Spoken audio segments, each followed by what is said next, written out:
बिस्मिल्लाहिर्रहमानिर्रहीम। अस्सलाम वालेकुम। इस मॉड्यूल में हम देखेंगे कि पाइथन प्रोग्राम करने के लिए हम पाइथन कैसे डाउनलोड कर सकते हैं और उसके डिफरेंट एडिटर्स को किस तरह से डाउनलोड करके हम यूज़ कर सकते हैं। तो सबसे पहले हम चलते हैं अपने फेवरेट वेब ब्राउज़र पे और उसमें पाइथन डाउनलोड करने का तरीका देखते हैं। अगर हम किसी भी सर्च इंजन में जाके पाइथन लिखेंगे, तो जो पहला रिज़ल्ट हमारे पास आएगा वो welcome to Python dot ORG message होगा और ये पाइथन डॉट ओआरजी वेबसाइट का लिंक होगा।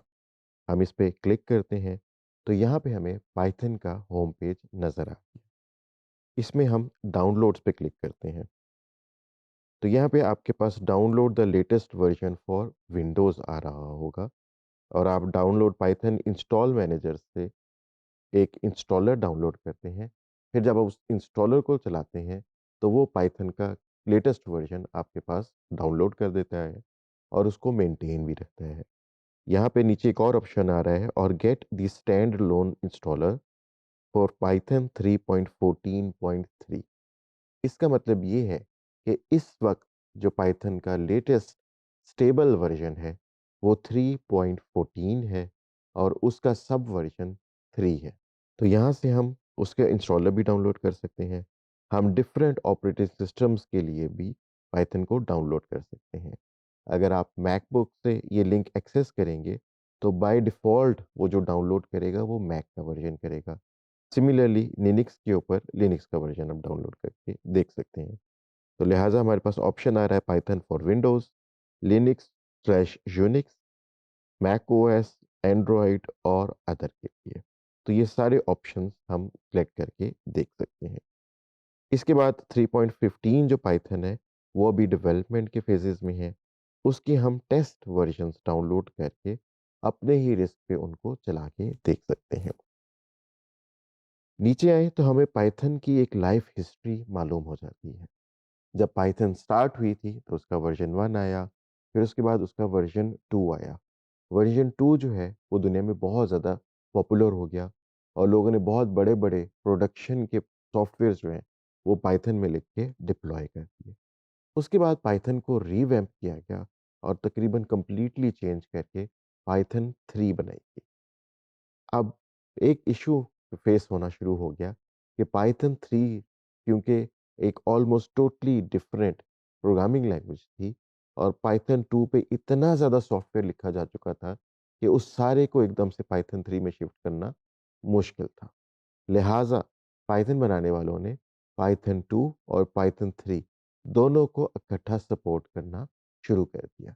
तो जब भी कोई प्रोग्रामर पाइथन का कोड लिखना शुरू करता था और कोई सॉफ्टवेयर किसी क्लाइंट के लिए लिखना शुरू करता था, तो सबसे मुश्किल पहला सवाल ये होता था कि इसको पाइथन 2 में रखा जाए या पाइथन 3 में रखा जाए।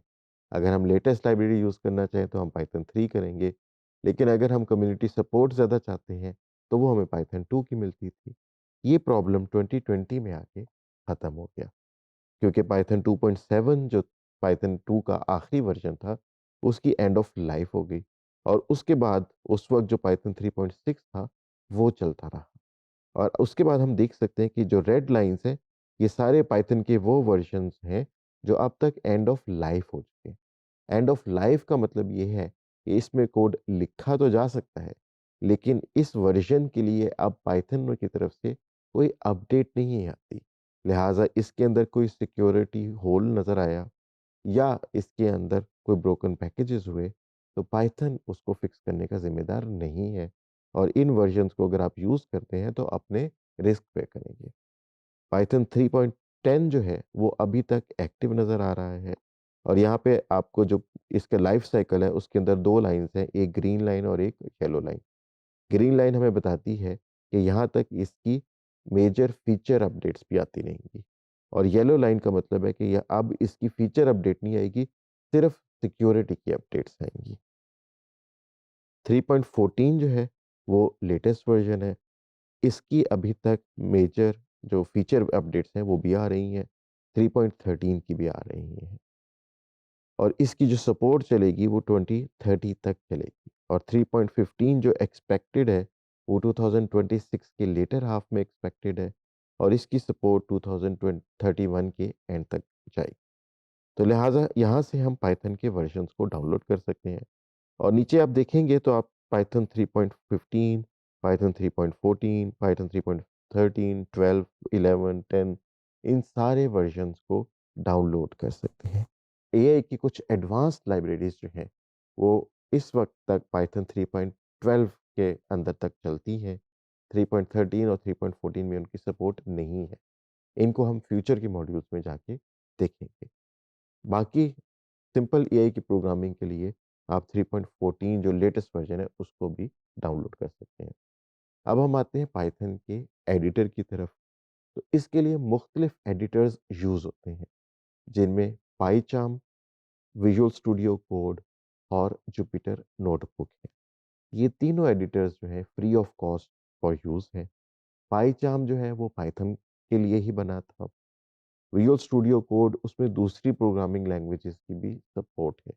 और जुपिटर नोटबुक जो है ये एक स्पेशल टाइप ऑफ एडिटर है जिसमें हम अपने कोड को सेल बाय सेल या इवन लाइन बाय लाइन पे चला के उसकी आउटपुट देख सकते हैं। यहाँ पे हम एक एनवायरनमेंट को यूज़ करते हैं जुपिटर नोटबुक को यूज़ करने के लिए जिसको हम एनाकोंडा का एनवायरनमेंट कहते हैं। एनाकोंडा का एनवायरनमेंट हमें एक कंटेन्ड एनवायरनमेंट देता है जिसके अंदर हम पाइथन में जो भी इंस्टॉल करते रहें वो इस कंटेनर के अंदर ही रहेगा और वो ऑपरेटिंग सिस्टम के अंदर जो पाइथन के दूसरे वर्जन्स हैं या दूसरी इंस्टॉलेशंस हैं उनको डिस्टर्ब नहीं करेगा। तो इस तरह से एनवायरनमेंट के कंटेनर बनाने के बहुत सारे तरीके हैं। उनमें से एक तरीका जो है वो एनाकोंडा का है। जैसे आपने नोट किया होगा कि पाइथन भी एक सांप की टाइप है, एनाकोंडा भी एक सांप की ही टाइप है। तो आप एनाकोंडा जब इसके ऊपर गूगल पे सर्च करेंगे तो आपको डाउनलोड एनाकोंडा डिस्ट्रीब्यूशन का लिंक मिलेगा। आप इसके ऊपर क्लिक करके इस वेबसाइट पे आ जाएंगे जहाँ से आप इसको डाउनलोड कर सकते हैं। जब आप गेट स्टार्टेड में करेंगे तो वो आपसे लॉगिन करने का या लॉगिन बनाने का कहेगा। हमने ऑलरेडी अपना लॉगिन किया हुआ है। हम इसका विंडोज़ वर्जन जो है वो डाउनलोड कर सकते हैं। तो यहाँ पे विंडोज़ 64 बिट ग्राफिकल इंस्टॉलर हमारे पास अवेलेबल है और एनाकोंडा के जो कंप्लीट पैकेज है उसमें 8000 प्लस लाइब्रेरीज शामिल हैं। इसके अलावा इसमें जुपिटर, जुपिटर लैब और स्पाइडर आईडीई के डिफरेंट कोड एडिटर्स मौजूद हैं जिनकी डिफरेंट स्ट्रेंथ्स हैं। तो इनके अंदर से हम अपने कोर्स के अंदर जुपिटर का एडिटर मोस्टली यूटिलाइज करेंगे। कुछ एप्लीकेशंस में हम विजुअल स्टूडियो कोड को भी यूज़ करेंगे जिसकी इंस्टॉलेशन हम आपको फ्यूचर में दिखाएंगे। तो यहाँ पे हम एनाकोंडा को अगर हम डाउनलोड कर लें इस क्लिक से तो एनाकोंडा जो है वो तकरीबन 1.1 गीगाबाइट उसका साइज़ है। जब वो डाउनलोड हो जाएगा तो इसके ऊपर हम क्लिक करेंगे तो यहाँ से हमारे इंस्टॉलेशन स्टार्ट हो जाएगी। इसके लिए हमें कुछ शुरू में ऑप्शन पूछे जाएंगे। एनाकोंडा इसके अंदर 3 वर्जन है 2025.12/2 64 बिट सेटअप है। आजकल के ऑपरेटिंग सिस्टम जो हैं वो मोस्टली 64 बिट के ही होते हैं तो लिहाजा आप 64 बिट के सॉफ्टवेयर्स को सेफली इंस्टॉल कर सकते हैं। हम इसको नेक्स्ट करते हैं, एग्रीमेंट को पढ़ के उसको आई एग्री करते हैं। जस्ट मी रिकमेंडेड इसलिए है ताकि आपका ये एनवायरनमेंट सिर्फ आपके लिए हो और बाकी यूज़र्स जो हैं उससे डिस्टर्ब ना हो। आप इसको नेक्स्ट करेंगे और फिर वो सी यूज़र्स स्टूडियो और उसके अंदर एनाकोंडा 3 जो है वो उसको कर देगा। इसके लिए स्पेस रिक्वायर्ड जो है वो 6.1 जीबी है। लिहाजा इंस्टॉलेशन से पहले मेक श्योर करें कि आपकी डिस्क के अंदर 6.1 जीबी से काफ़ी ज़्यादा स्पेस अवेलेबल हो क्योंकि अभी आपने इसके अंदर अपने प्रोग्राम्स भी स्टोर कर लिए। हमारे पास एनाकोंडा ऑलरेडी इंस्टॉल्ड है लिहाजा यहाँ पे एक एरर आता है कि anaconda 3 directory is not empty. आपके पास ये एरर नहीं आएगा, आप उसको नेक्स्ट करते जाएँगे तो एनाकोंडा आपके पास इंस्टॉल हो जाएगा। इसके बाद हम एनाकोंडा को स्टार्ट करते हैं। तो आप स्टार्ट मेन्यू में जाके एनाकोंडा लिखेंगे तो एनाकोंडा नेविगेटर के नाम से एक प्रोग्राम आपको नज़र आएगा। हम इस पे क्लिक करते हैं इंस्टॉलेशन ऑफ एनाकोंडा भी कुछ टाइम लेगी।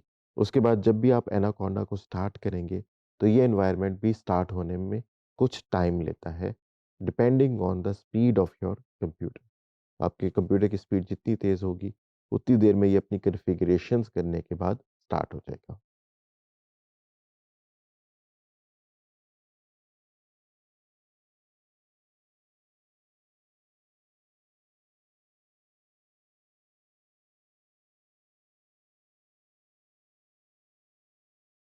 एनाकोंडा नेविगेटर हमारे कंप्यूटर पे स्टार्ट हो चुका है और ये हमें मुख्तलिफ़ किस्म के ऑप्शंस जो हैं, हमारी स्क्रीन पे दिखा रहा है। जिसमें वो पाइपचाम एडिटर भी दिखा रहा है, जुपिटर लैब एडिटर भी दिखा रहा है, जुपिटर नोटबुक एडिटर भी दिखा रहा है, विजुअल स्टूडियो कोड भी दिखा रहा है।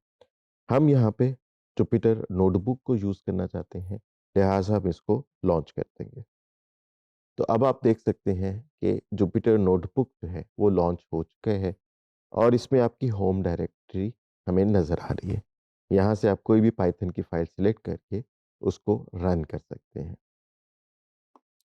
अब जुपिटर नोटबुक को हमने क्लोज़ किया और इसको स्टार्ट करने का एक और भी तरीका है और वो ये है कि हम डायरेक्टली विंडोज़ के अंदर जुपिटर नोटबुक को सर्च करें, तो हमें जुपिटर नोटबुक के नाम से एक ऐप नज़र आ गई है।